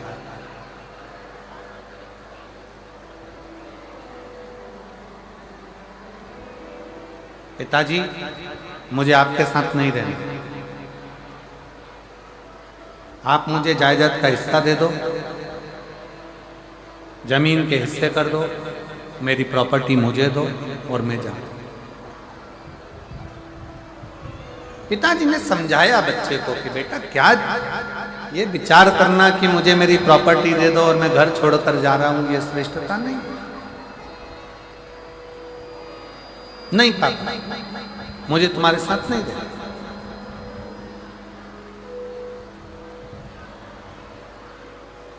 आप तो मेरी प्रॉपर्टी का हिस्सा दीजिए और मुझे जाने दीजिए। आप मुझे मेरी जायदाद का हिस्सा दो और मुझे जाने दो। फिर पिता ने समझाया, बेटा ऐसी बात नहीं करते, सारी जायदाद तुम्हारी तो है। दो भाई हो, बुजुर्ग मेरा शरीर है, मां तुम्हारी है नहीं। अगर ये जायदाद का हिस्सा भी होगा तो तुम दोनों को ही तो मिलने वाली। नहीं पापा, मुझे आपके साथ नहीं रहना, मुझे शहर जाना है, मुझे शहर जाना है, मुझे शहर जाना है, मुझे मेरी जायदाद का हिस्सा दे दो, मुझे जाने। आखिरी में पिताजी ने वकील को बुलवाया और वकील से बुलवा कर कहा कि साहब आप मेरे बेटे को समझाओ कि ये मुझे छोड़कर ना जाए। माना मैं बुजुर्ग हूं, बोलने में आ जाता है, कह जाता हूं कुछ अपशब्द।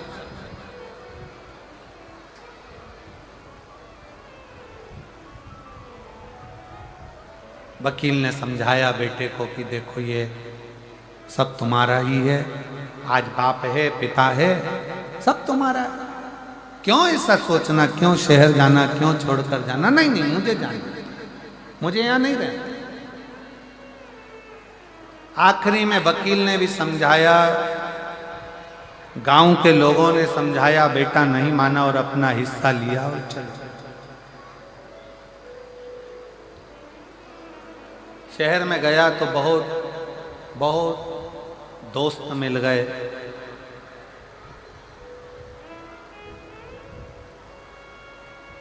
जेब खाली होती है ना, कोई नहीं मिलता।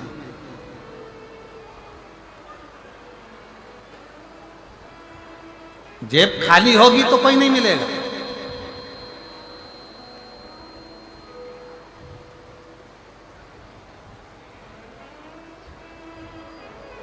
और मेरा निवेदन है, जितने जितने ये पदाधिकारी पदगण बैठे हुए हैं, या जितने जितने हम कहेंगे, कोई विधायक हो, कोई सांसद हो, कोई अध्यक्ष हो, कोई उपाध्यक्ष हो, कोई पद प्रतिष्ठा वाले हों, कोई मिनिस्टर हो, कोई मंत्री हो, जितने बैठे हैं सब अंदाजा लगा कर देखना, जब जेब खाली होगी, कोई पद नहीं होगा, कोई सिंहासन नहीं होगा, तो दुनिया भी बिल्कुल हल्के में लेती है। कौन पूछता किसको? पर जब शिव की कृपा हो और जेब अगर भर जाए, पद प्रतिष्ठा मिल जाए, तो दुनिया भी पूछने लगती है, फिर रिश्तेदारी ढूंढने लगती। वो तो हमारी काका जी का लड़के का लड़का है, वो हमारी मौसी जी की लड़की है, वो हमारे चाचा जी के लड़के का लड़का है। फिर वो संबंध ढूंढे जाते हैं, संबंध।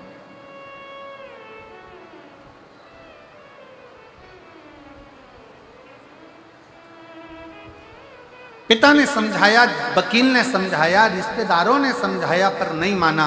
शहर चले गया, जमीन बेचकर पैसा जेब में रखकर लेकर गया था, तो जेब भी भरी थी, बैग भी भरा था, तो रिश्ते भी बहुत सारे हो गए, दोस्त बन गए, नातेदार, कुटुंब, कबीले सब बन गए। किसी ने उसको मदिरा में लगा दिया, किसी ने उसको वेसन में लगा दिया, कोई ने गलत भोजन में लगा दिया, गलत।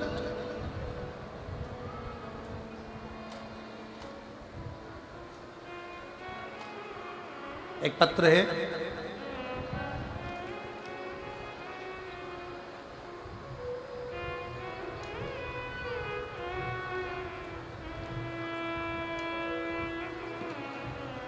अयोध्या प्रसाद गुप्ता, पत्नी श्रीमती सरिता गुप्ता।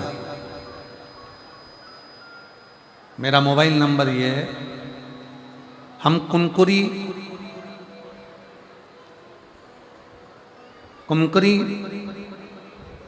रेमते रोड के निवासी हैं।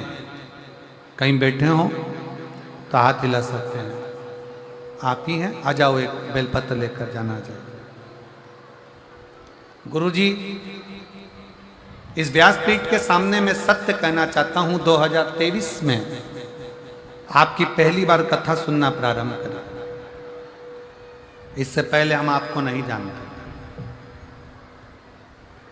कुछ गलत लोगों की संगत में आकर उन्होंने हम लोगों को तामसिक भोजन करना सिखा दिया। मेरा पूरा परिवार तामसिक भोजन में पड़ गया। गलत लोगों की संगत में आकर कुछ लोग ऐसे हैं जो बहला कर फुसला कर गलत तरह का भोजन करा देना, गलत संगत में ले जाना, गलत विचारों में ले जाना और सनातन धर्म से दूर करते चले। तामसी भोजन करना प्रारंभ, उसी में रुचि रहने लगी। अब करें तो करें क्या? तब मेरी बहन ने मुझसे एक बार कहा कि जीजी, मेरी बोली कि एक बार तू, वो सियोर वाला महाराज आता है टीवी पर, कथा सुनाता है शिव पुराण की, एक बार उनकी कथा सुनी। मैंने अपने जीवन में पहली बार आपकी कथा 2023 में श्रवण करी। श्रवण करते से ही मेरा मन हो गया कि मैं कुबेरेश्वर धाम जाऊं। कुबेरेश्वर धाम गया, शंकर जी की मां कंकर शंकर पूजन करी और एक कंकर उठाकर मैं अपने घर पर लेकर आ गया। ना जाने वो कंकर आने से ऐसा क्या हुआ कि मेरा दिल, मेरे परिवार का मन शंकर में जुड़ गया।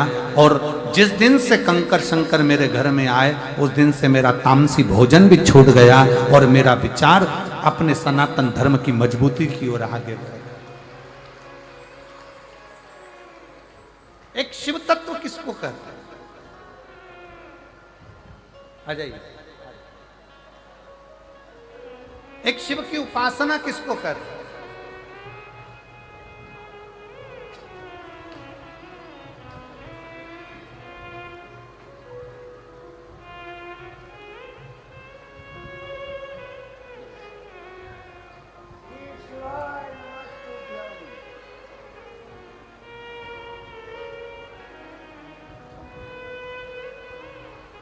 एक बार जोरदार ताली बजाओ श्री अयोध्या प्रसाद गुप्ता जी के लिए, श्रीमती सरिता गुप्ता जी के लिए। जो पुनः अपने सनातन धर्म की मजबूती के लिए और अपने इस सनातन धर्म को पहचान कर पुनः वापिस उस तामसी जीवन से बाहर निकलकर सात्विक जीवन की ओर आए हैं। एक बार जोरदार ताली बजाइए। बहुत बहुत साधु। तो शिव तत्व कह रहा है, भगवान शंकर की कथा कर रही है, उस बेटे ने अपना जीवन बेकार कर लिया, जो धन था जेब में सारा की सारा व्यर्थ में कमाना प्रारंभ कर, व्यर्थ बर्बाद हो गया। धन कुछ नहीं बचा, संपदा कुछ नहीं बची, पैसा कुछ नहीं बचा। तब आखिरी में उसने विचार करा कि अब करूं तो करूं का, कहाँ जाऊं, क्या करूं, किससे मिलूं, किसको बोलूं, क्या करूं। तब वो सब बर्बाद होने के बाद में जितना धन था वो सब खत्म होने के बाद फिर अपने गांव पिता के पास गया। उसको लगा कि पिताजी मुझे रखेंगे नहीं, उसको लगा मेरा पिता मुझे रखने वाला नहीं है, मुझे मारकर धक्के देकर बाहर निकाल देगा। पर जैसे ही पिता ने अपने बेटे को देखा कि बेटा 2 साल के बाद आया है, वो पूरा बर्बाद होकर आया है, पिता ने अपनी बाहें फैलाई और अपने बेटे को गले से लगा लिया। बेटा कहता है पापा, मैंने अपना जायदाद का पूरा हिस्सा खत्म कर दिया, समाप्त कर दिया, उसके बाद भी तुम मुझे गले लगा रहे हो। पिता कहते हैं बेटा जायदाद तो फिर बन जाएगी, अगर बेटा मेरे पास में है तो ये समझना कि ये प्रॉपर्टी बनाने में देरी नहीं लगेगी, ये प्रॉपर्टी बनाने में देरी नहीं लगेगी। जैसे एक पिता अपने बिछड़े हुए पुत्र को वापस प्राप्त कर लेता है, शिव महापुराण की कथा कहती है, ऐसा ही मेरा देव अधिदेव महादेव, मेरा शंकर ओघड़ी अपनी बाहें पसार कर बैठा हुआ है कि जिस समय पर तुम दुनिया से ठोकर खा लो, दुनिया तुम्हें धक्के दे दे, दुनिया तुमको अपशब्द कह दे, ताना दे दे, आड़ा टेढ़ा कह दे, दुनिया के धक्के जब तुम खा लो, मेरा शंकर कहता है उसके बाद एक बार 1 लोटा जल लेकर मेरे मंदिर तक आ जाना, तो मैं तुम्हारा बाप हाथ पकड़कर पार लगा ही देगा, तुम्हारा पिता तुम्हें पार लगा।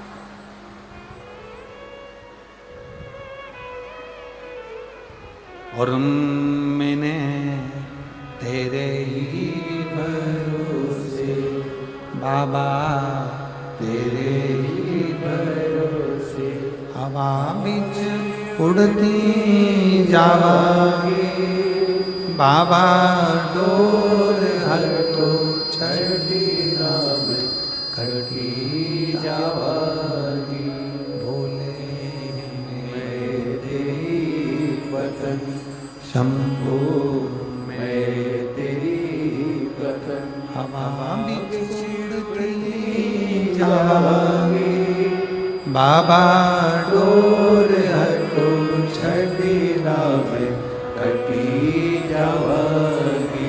उस परम पिता परमात्मा के आश्रित शिव कह रहे हैं ब्रह्मा जी से, आप कहते हो मेरी पत्नी सती जलकर भस्म हो गई, तो मैं दक्ष प्रजापति का सिर क्यों जोड़ूं? शंकर कहते हैं मेरा कर्म है दुनिया का भला कर्म, आप अपना कर्म करते चलो, अपना कर्म अच्छा करते चलो, दया करते चलो, सत्कर्म करते चलो। कोई ताना दे, अपशब्द कहे, आड़ा टेढ़ा बोले, कहे। एक बहन बैठी है यहाँ,